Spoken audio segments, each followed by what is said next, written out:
They called me a legend long before I felt like a man. I remember the first time I heard it, legend. It didn't sound like praise. It sounded like a sentence, because the moment they turned me into an idea, they stopped seeing me as a person. I never wanted to be admired. I wanted to be true. And that's the cruel joke of my life. The more honest I tried to be, the more famous I became. And the more famous I became, the further I drifted from myself.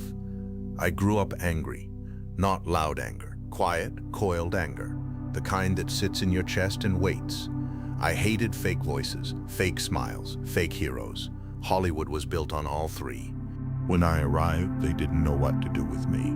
I didn't look like their leading men. I didn't speak like them. I didn't behave. But something happened when the camera rolled. Silence fell. People leaned forward. They listened. And suddenly, without asking me, they crowned me. They said I changed acting forever. They said I brought truth to the screen. They said I was the future. What they didn't see was the weight that came with it. Because when you become the standard, you stop being free. Every role after that felt like a test. Every performance compared to the last. Every silence analyzed. I could feel the industry closing in on me, softly, politely, like velvet handcuffs. They didn't want Marlon Brando. They wanted Brando, the rebel, the genius, the dangerous one. And I played along. At first.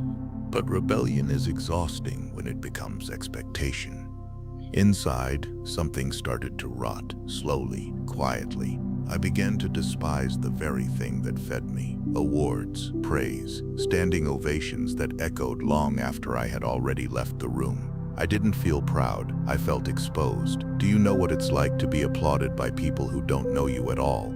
I started showing up late, then not showing up at all. People called it arrogance. It wasn't. It was avoidance. Every set felt colder, the lights harsher, the compliments emptier. And then came the Oscar. They thought it would fix everything. That golden statue. As if validation could stitch a soul back together. I stood at the center of the world and said no. People still debate why I refused it. Politics, protest, ego. Here's the truth. I rarely say out loud. I refused because I was terrified. Terrified that if I accepted it, I would finally admit that I belonged to a system I despised. Terrified that the applause would drown out the last honest voice inside me. That night alone, I didn't feel brave. I felt hollow. From that point on, the distance grew. I ate to fill the silence.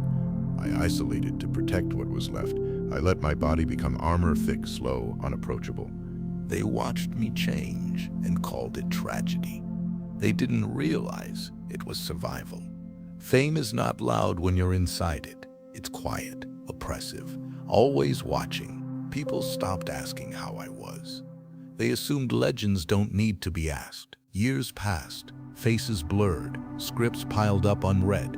And one day I caught my reflection. Older, heavier, tired.